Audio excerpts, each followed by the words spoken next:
My bedroom used to breathe. Story by Francesca under the alias of Molly Strong. Preface. I've just reread my account and everything seems really obvious now, having everything laid out in plain text. But at the time I was going through all of this, it was cushioned by the rest of my life. You getting the relevant events pointed out to you, whereas they happened to me and my family over a long period of time. Like when you hear the odd word in static between radio stations and have no reason to try and connect those words. You're just searching for channel 104. Anyway, here's the story of something horrendously creepy that happened when I was between the ages of 7 and 15. Since the age of about 7, my bedroom used to breathe. Everyone loses stuff, right? A notebook, keyring, paper clips, pins, fridge magnets, old hats.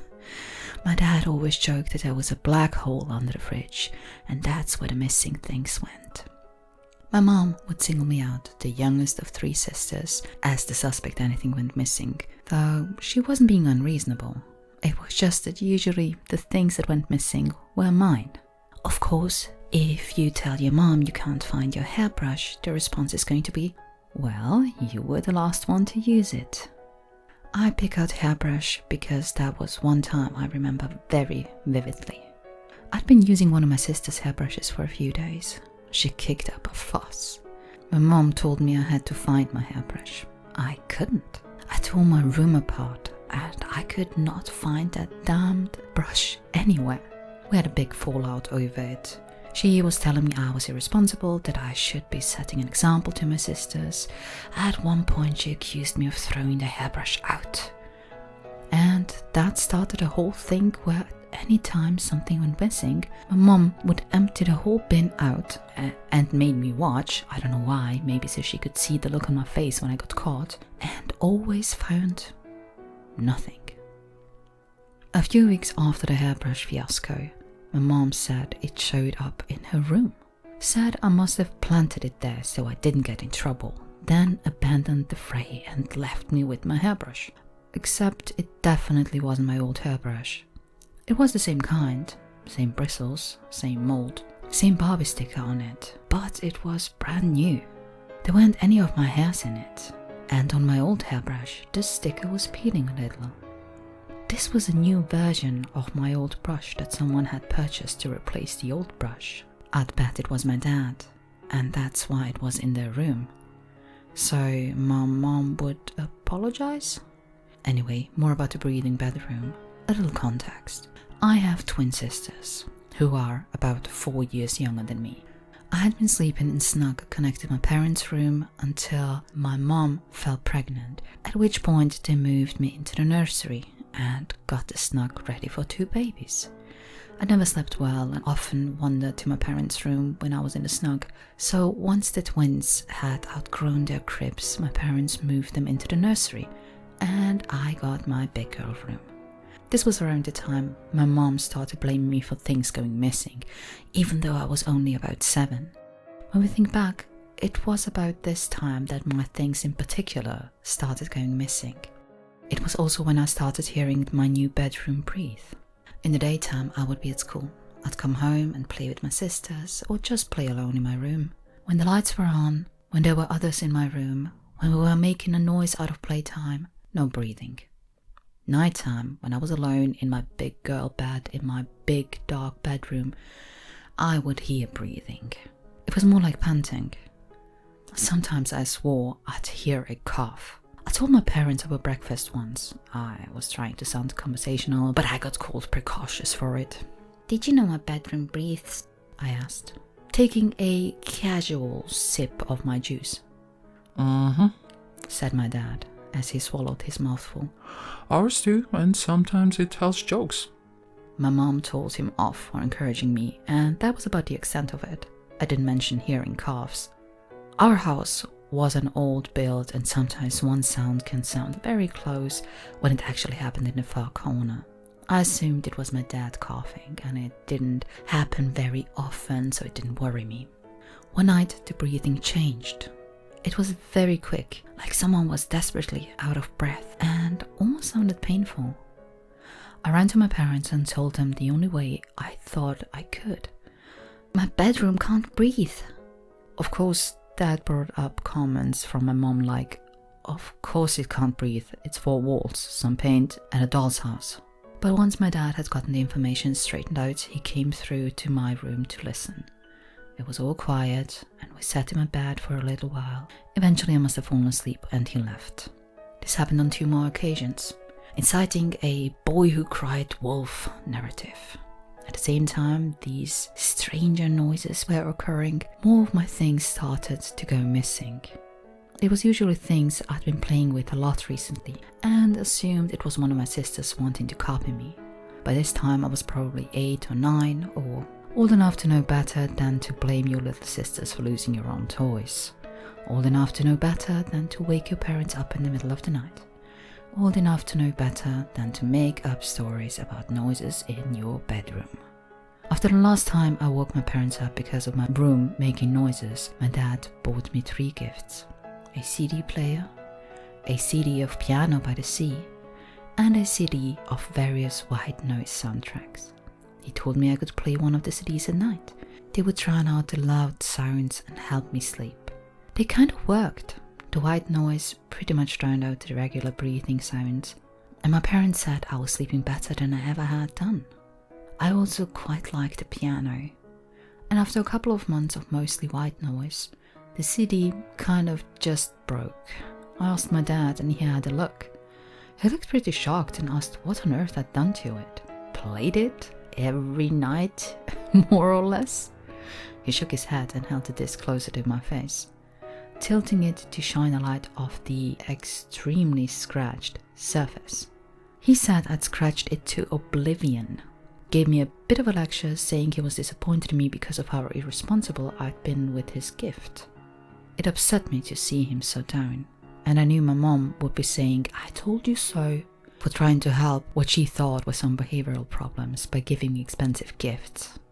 This left me with the 1 CD of Piano by the Sea, and also there were some jungle tracks, other nature sound with more of a score than just piano.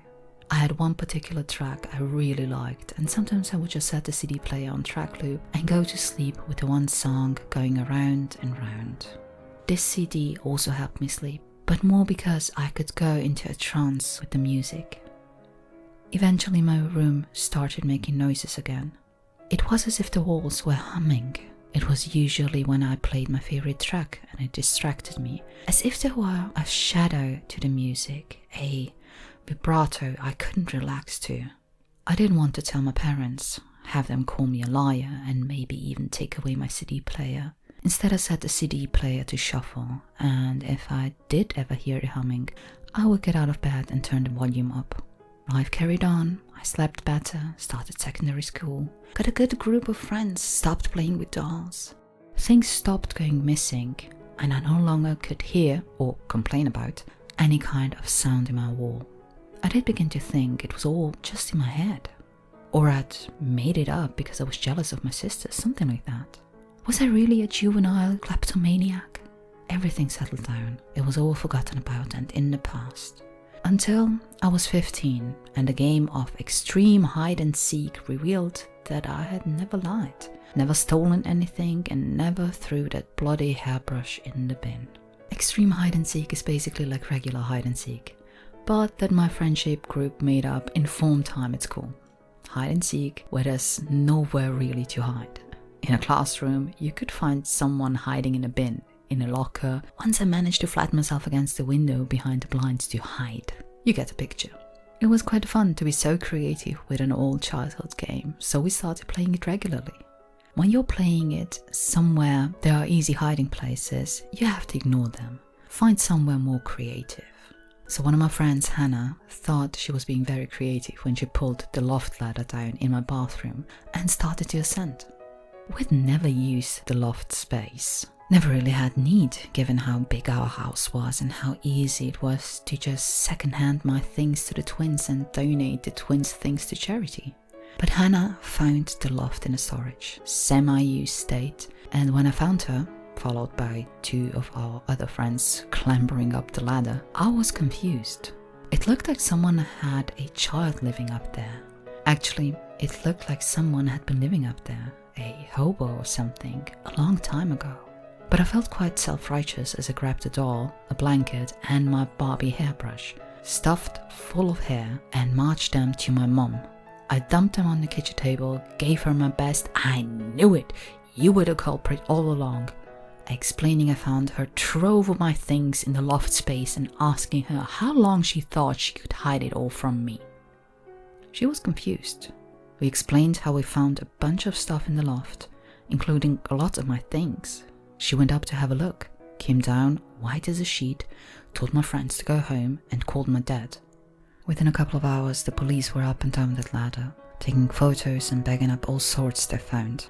They found lots of my toys. Like I said, various items of clothing, a camera with photos that had never been developed, empty crisp packets, chocolate bars, bottles of pop, cans of beer, a few notebooks, a pillow, and a sleeping bag.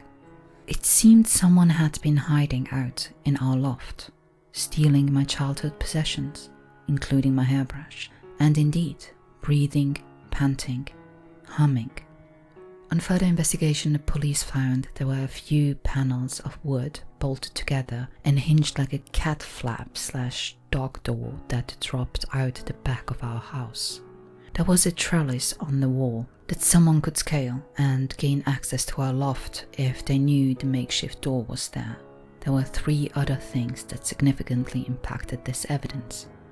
Number 1, as the police explored the loft, they could see through the floorboards to various spots in the room below. There was also a busted light socket which basically left a hole in the ceiling.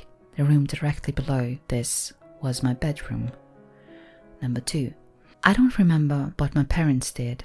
When I was 10, there was a really horrific crime only a few streets away from our house. A 14-year-old girl was molested and strangled to death in her own bed.